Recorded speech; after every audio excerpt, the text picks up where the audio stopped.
Hey guys, if you're shopping for knives and gear, make sure you check out the description of the video you're watching right now for links to some great online retailers. There's also individual links for knives that I personally recommend. Thanks! What's going on YouTube? Metal Complex here, and today I've got a really cool knife overview slash comparison slash just informative video. This is going to be kind of a different one. Today we're going to be talking about an amazing version, actually two versions of the Koenig Arius. This is a Generation 4 non-flipper. That's what I'm going to call it. I'm sure there's a more official, I don't know if they call it a flipper delete. And then this one also is sporting some beautiful copper dust carbon fiber, which is not something I've ever seen up until this point. And then for comparison, we have a Generation 3 Koenig Arius. Very expensive version of this knife. This has got a carbon fiber inlay, and then we've got hand rub satin on the titanium and on the blade. Beautiful version. But I figured, you know, these are kind of unicorns in and of themselves. There's a lot of mystery and intrigue surrounding what the changes are from Generation 3 to Generation 4. And honestly, up until this point, I did not know what generation they were on. And then also the mystery surrounding the non-flipper version. So thanks to these two gentlemen right here, at Kyle Roberts 610, who is the gentleman who lent me this guy, and at Mike Kukulis, I'm sorry if I'm mispronouncing your name, that's Mikecoules on Instagram. Please give these guys a follow. It's because of people like them that I'm able to bring you daily knife content, and specifically this type of content. These are rare, they are expensive, they are odd variants, right? If it wasn't for these guys, I wouldn't be able to show you these and explain the differences and talk about this stuff. So for the love of all things that are good, please follow them on Instagram. Thank you so much to my generous patrons for supporting me right now. If you'd like to get your hands on some cool stickers and some other stuff, there is, of course, a link right down in the description. You're supporting me in the world to me. And please follow me on Instagram at metal_complex. All right, so I have already reviewed the Koenig Arius. In fact, and by the way, I'm going to say Arius and Arius all the way through this video. However it is that you pronounce it, I'm sorry. I do that a lot. I just mix up my pronunciations. I've reviewed it. The ones that I have reviewed, I'm pretty sure were Generation 3s. I love the Koenig Arius. It is one of the most precision-made production or semi-custom, however you want to label that, knives that are out there. These knives are so close to perfect. They are very expensive. They are 100% USA made in-house by Mr. Bill Koenig. These are incredible knives. It's going to be really difficult to find them. I will link, where I have seen them down in the description. I can't promise they're going to be available, but it's worth checking depending on when you're watching this video. If you're trying to get your hands on one, you can at least go to the link, and I think the retailers that I'll link will have email notification systems so you can sign up if you want to. I believe the base price on the Koenig Arius is somewhere around $500 to $550, but the ones you're seeing here, I'll go ahead and tell you, this guy right here is about $1,000, and I want to say table price on this guy was $1,500 or $1,600 because of the work that went into it. That's a lot of money for a knife. Yep, I've talked about that. Different knives in different tiers cost a different amount of money depending on where they're made, how they're made, how complicated the process is, and in this case, we have a lot of work, a lot of precision work going into these guys. So the price is the price. We're going to talk about the difference between all this stuff.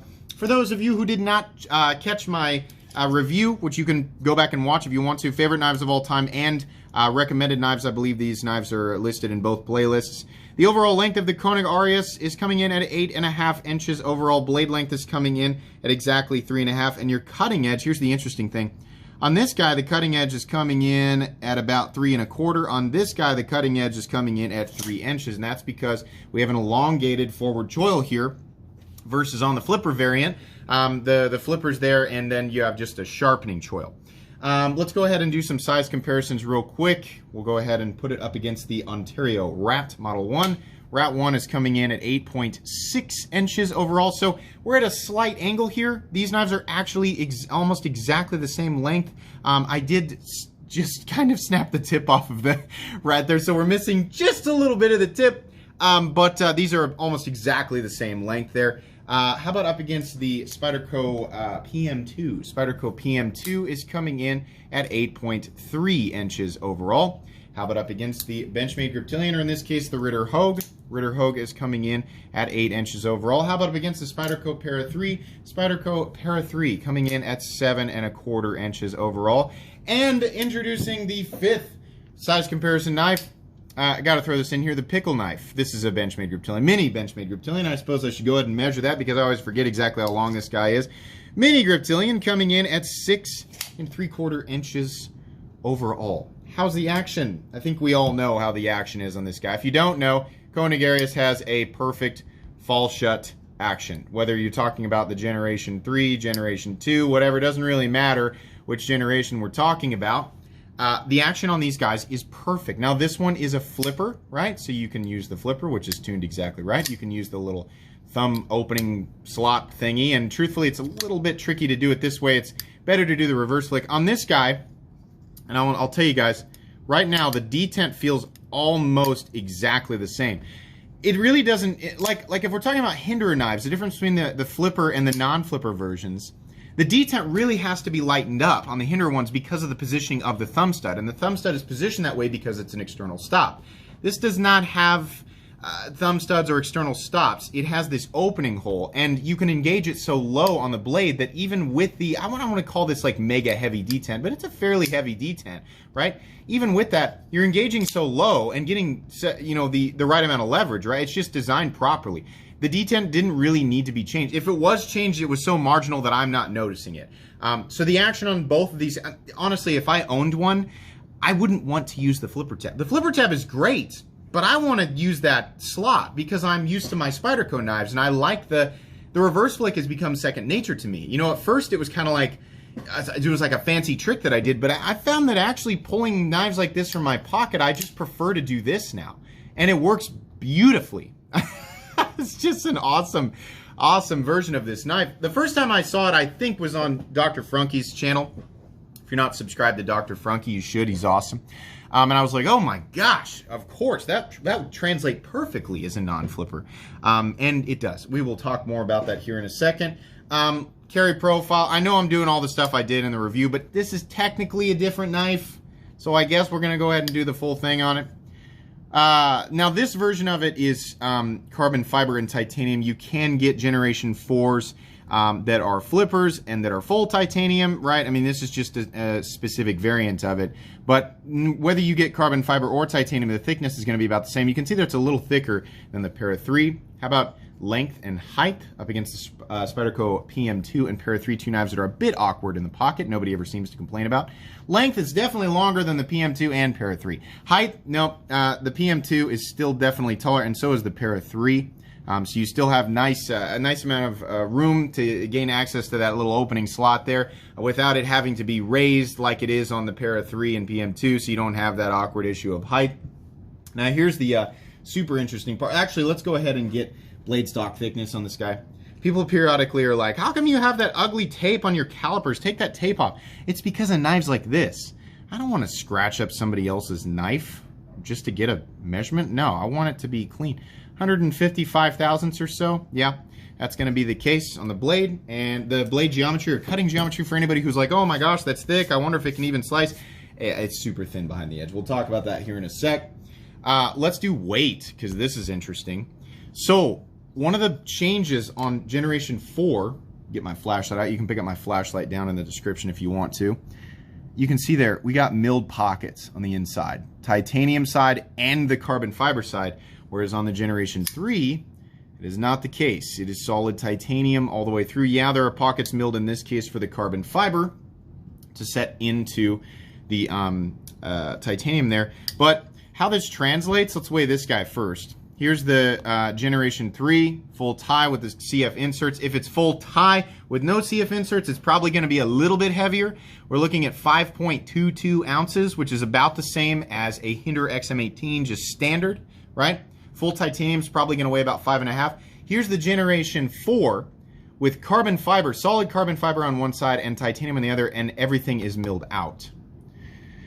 3.95 ounces. They shaved over 1.25 ounces off of this guy, and it is noticeably different in weight. A lot of times I'm like, oh, the weight thing is trivial up to a certain point. It's more about profile. It is definitely more about profile up to a certain point, but I'd be lying if I said that I didn't notice 1.25 ounces. There's a noticeable difference in weight between these two guys, and if you're looking at a full titanium version of this, right, versus a full titanium version of this, I'm going to guess the pockets are going to reduce the weight by probably 3/4 ounce, which is still pretty close there to, you know, I mean, you're going to notice it if you have them both in hand, right? Now, carrying them day to day. Somebody's carrying this guy, right? They've never handled this guy. Are you going to adapt to it? Yeah, because 5 1/4 ounces, 5.3 ounces is not, I mean, that's in my preferred weight range, so it doesn't bother me, right? But if you switch from this guy to this guy, are you going to notice it? You definitely are. Either of these are going to be just fine, right? The Koenig Arius, no matter which version of it you end up with, they're all going to be great. They're all very, all they're doing is taking perfect and making it more perfect. That's what they're doing there. I would do a hardware check on this guy, but the truth is I just don't want to touch the hardware. I don't want to touch these with my tools. I'm just not going to. I can tell you right now that the hardware on the Koenig Arius is going to be T8 on both sides, and then the pivot, I believe, is also a T8 on this side, and I don't think they changed. Yeah, it's going to be, I believe it's T8 all the way around. It is definitely not T6, and the main thing here, the main reason for the hardware check, other than promoting my tools, which you can get down in the description, the main reason is to find out whether or not they're using T6 hardware or something smaller than T8. If you guys don't know, I don't like small hardware or small fasteners. I want T8 or larger so that they don't strip or my bits don't strip, and that is not the case here. They have the larger fasteners, so that's great. All right, moving on here. Let's talk about some other differences in Generation 4 before we get going here. You can see that the lock bar cut is actually a little different on the Generation 4. On the Gen 3, it kind of had this more squared up. I guess you can read about this on their Instagram, but the idea was to make this more, I don't know, fit the lines of the Arius. It's just a little bit different. You can see it's cut in here a little bit differently than this guy. And then also the screw is a little bit different, and I guess that was to achieve a different level of chamfering on the outside of the lock bar. Just little teeny tiny things that they did. They also shortened the detent track on this guy over this guy, and truthfully, you know, I sat here and messed with them for a while. The area where the detent ball rides on the blade, I guess in this guy's a little shorter. How does that translate in terms of action? I can't feel much of a difference. They're both so good. It just doesn't translate in a way where I'm like, oh yeah, I'm picking up on that and would definitely prefer Gen 4 over Gen 3. It's great, right? Maybe there's another reason for that. Maybe there was something else, I don't know. But as far as like how these things function, they're both perfect. I will say that the change now I didn't notice this, but the change in the lock bar cut and the bevels and everything, this is a little tiny bit more attractive than this guy. This guy's smooth. I understand, you know, eyes are fixated on this guy because we got some crazy fancy polishes and this is a wild version of the Arius.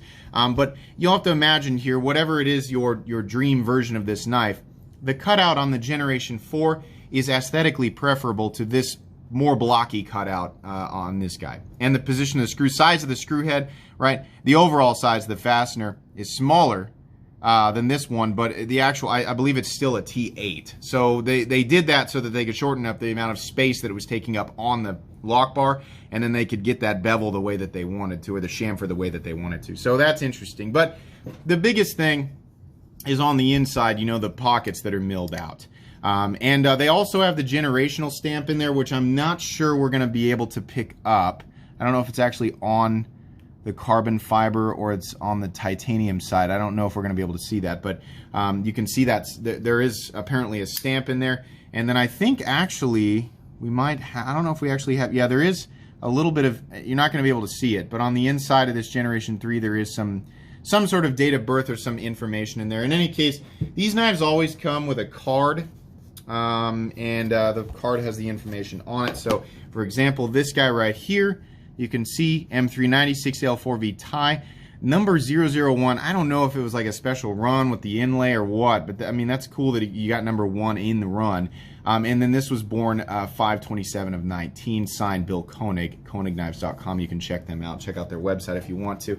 Yeah, they'll all come with a card and explain exactly what it is. So if you are picking up one of these on the secondary market, which is likely going to be the case for a bit, unless they are suddenly available, be sure that you get the card and the that tells you, what it is, when it was born, things like that.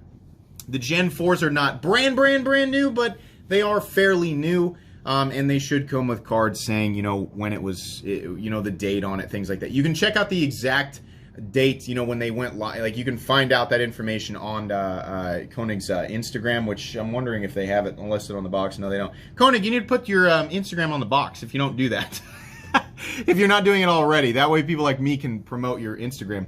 Yeah, you can check them out on Instagram for information on exactly when the Gen 4s, came to be. If there are other changes, they actually did show on another reason to follow them on Instagram is they did actually make a post of all the generational changes. I highlighted the major stuff, but if you want to go back through and read a little bit more, you can check them out on Instagram where they talk about that a little bit. Let's go ahead and talk about the benefits of, and this is the part where I'm usually talking about the aesthetics and I'm like, oh, is it nicely knocked down? So here's the thing, guys. Ergonomics on this thing are excellent. The corners are all knocked down. Hardware's in a great place. Pocket clip's in a great place. I got no issue with how the pocket clip sits, how they did the little lanyard thing. They lock up absolutely solid. In this case, I think the lockup is almost identical. Both of these knives are locking up at like 20%. They are absolutely and completely solid. No blade play up, down, left, or right. It's important to know that the stop pin is actually internal on these guys. Take a look at this guy so you can see. You can see the stop pin rides there. Can we see it? Come on, focus. Are we catching up any reflection there? Yeah, just a little bit. The lock bar is internal, which is great. It's not necessarily... I mean, it kind of functions the same way as the external stops where the pressure is mitigated away from the pivot, but it just hides everything, so you're not seeing that on the inside.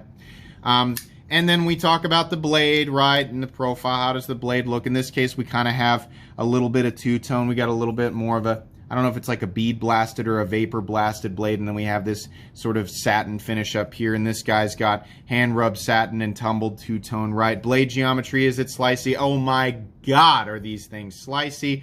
They are lightsabers. Don't worry about the blade stock thickness. The end result of that blade is it's a laser beam. It's going to cut. There's nothing in the cutting path. You might get a little bit of debris in the little thumb slots and things there, but no big deal. The blade is beautiful. The blade is done correctly. In fact, let me emphasize this. If you don't know, on a Koenig Arius, you will not find a visual flaw. 99.9999% of the time, you will not find a visual or functional flaw of any kind because these things are just built to perfection. They are expensive, I get that. But if those of you who have been, if you're brand new to the knife world, this isn't a place where people normally start. But if you've been in the knife world for a long time and you've crept up, you've climbed the ladder up, if you watched my video the other day about how do people get addicted to folding knives and the journey of a knife nut, if you've been climbing that ladder and you're hovering around the $300-400 tier, right, and you're like, can they really get better? What does my money get me if I spend $500, $600, $700, $800, $1,000, $1,500 on a knife, right? If you are curious about what that extra money goes into, it's really hard to explain it until you get your hands on something like a Koenig Arius. And honestly, there's not a lot out there that's really exactly like a Koenig Arius, both aesthetically and functionally. It is apparent the moment that you handle it. It just, all of the little teeny tiny things that, go into a knife like this, the whole extension of your hand thing, right? How comfortable is it? How easy is it to deploy? How easy is it to feel all of those little refinements, right? Can you feel the extra work that goes into it? Yes, yes, yes, yes, yes. Just a page full of boxes checked, yes, all the way down. These things are great, right? Since they are not available right now, I don't, for anybody wondering, I don't have an affiliate program set up with Bill Koenig, and I can't link any that are available right now, which means I can't benefit at all, right? There's no place to buy them, so I'm telling you this organically. That's what I'm saying is there's no motivation, no payment motivation for me to say this. That is actually how I feel. So the knife is great all the way around. But let's talk about the benefits of there not being flipper tab. In this case, we have a, let me get out some XMs to show you. That's the best, because Hinderer does this also, where they do the flipper and non-flipper thing. And a lot of you guys know that I actually prefer the flipper XMs, or I'm sorry, the non-flipper XMs to the flipper XMs. We'll move these guys over here just for a second. I promise you this will make sense. I know people are like, of course, Complex has to get out Hinderer knives, even though it's a video about Koenig's. Reacquired Hinderer XM18 3.5-inch Harpoon Spanto Gen 6 with the flipper tab. And then we have a 3.5-inch XM18 DLT exclusive, DLT trading exclusive non-flipper Fullard Spear.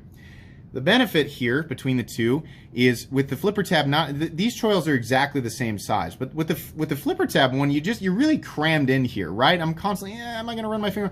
With this guy, flipper tab's not there, so I can rock back just a little bit, right? I've got plenty of room. It's still a little bit cramped if you get up really close, but it's so much easier to get your finger up here and just, control the blade. The downside is that if you're working outside and it's really cold or you're not paying attention for whatever reason, on this guy it acts as a guard, and it keeps your fingers from running up on the blade. That might occur, in a version of it that's got that doesn't have the flipper tab. It's largely the same idea here, except this guy does not have a choil at all, which is fine. It doesn't need one. You can see there where your finger rests and where the cutting edge starts. You're quite a ways. So if you're going to put a lot of pressure into a cut, you can do it, and the edge geometry is really going to assist there, but you are still quite a ways, right? You do get some more blade. On this guy, not only is the flipper tab not there, but you have a huge, compared to the, let's compare it to the non-flipper XM.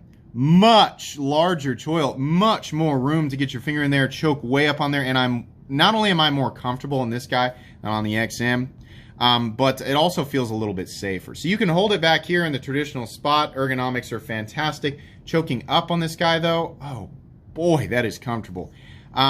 This knife I think translates perfectly. In fact, to be honest, I think this knife seems all the way around better without the flipper tab. Now, people who want that extra blade will say, I don't want, I want the extra blade. There is a substantial difference. I mean, as far as knives go, there is quite a difference in terms of cutting edge there between the two. I mean, is it enough to where there's something you're going to be able to do with this guy over this guy? No, because again, look at, where you're going to be holding this and how far away you are from the cutting edge, which is fine. You're still going to be able to do things, but it's in terms of control, right? An amount of cutting edge, 3 1/4 inches of cutting edge. There's not a lot of stuff you're going to be able to do that 3 inches of cutting edge can't. But with this guy, you can choke all the way up under the blade and do those little teeny tiny things, right? If you're trying to maybe get a little bit of kindling for something, or get those curly cues on wood, or if you're just cutting into a thick cardboard box or something thick and you really want to be able to put the majority of the pressure right behind the cut, right in front of your finger, because that does make a difference, and the geometry of the blade will just accentuate that. This is the version of the knife that I would want. I mean, my God, Kyle, your version of the Koenig Arius that you have is beautiful. I would want something like this with the non-flipper setup here. That is absolutely wonderful to me. I just love that. I mean, for people who really like the flipper thing, then yeah, get the version that you want if it becomes available, which I know that's kind of difficult to achieve right now. But get the version that you want. Wait for it. It'll be worth it getting. For a lot of people, this is the ultimate knife. And if you're going to define the Koenig Arius as ultimate, I'm not going to argue with a lot of people. This is one of the greatest frame lock designs that has ever existed. It has everything that you want. The only thing that's going to bother some people is the aesthetic. If the aesthetic isn't your thing, maybe it's not for you, and the price. Those are going to be the two biggest factors. But if you're worried about anything else, functionally, right, fit, in terms of fit and finish, no, all that stuff is 100%. If I was going to grade it, if I was going to grade all that stuff like a paper, A+ on everything. Don't be afraid of Koenig's quality, their consistency. I've handled 4 of these things now, and they are all just wonderful. They are so well made. These are just excellent. I like the non-flipper versions, I think, the best. This is really, man, they took Ultimate and just took it beyond. I've sat and played with this thing a little bit, and it's a joy. Absolutely a joy. Guys, I don't know if there's really anything else that I can say about these two. Everything else, other than the little things that I mentioned between the Gen 3 and Gen 4, or between the flipper and non-flipper, I think we covered all of it. There are obviously a lot of different variants of this. This comes out in a lot of different forms. So if you're imagining something, I would venture to guess that it has been available or will be available in the future. So yeah, if you're drooling over these, wait for the right one. It'll be worth it. This will undoubtedly bring you happiness, and I can absolutely recommend the Koenig Arius, even though it is so expensive. It is one of the most expensive knives out there. If you want my honest opinion on which one, I think you go for something plain Jane, because the more and more expensive these things get, obviously you're paying for more handwork, more embellishment, more extra that goes into the knife, right? So if it were me, I'd pick up one in plain tie. I'd want a Gen 4, obviously, for the extra little tiny improvements. I don't really care that much about the weight reduction, but I mean, okay. And then I would definitely want the one with the non-flipper. And I've never seen one exactly like that, but I'm going to guess that comes in somewhere around $500 to $600 if it were going to be a thing. And at that price, these are 100% recommendable. I can absolutely see that money there. I can see where it goes. It's easy to recommend it. But if you guys want the extra spice, the extra sauce, right, that you see in here with the copper dust, and by the way, I'm sure somebody's wondering, how the heck do they make copper dust carbon fiber? I don't know. It looks like marble carbon fiber where they infuse it with copper dust, right? I mean, that's what it looks like. I think I've seen it. They've got one that's gold dust. I don't know if it's gold or if it's just bronze. Yeah, it sure does look nice. They've got regular carbon fiber. They've got blue twill. Whatever your mind can imagine. I've seen pictures of a lot of different things there. So the copper dust is pretty cool. I'll admit that. But anyways, yeah.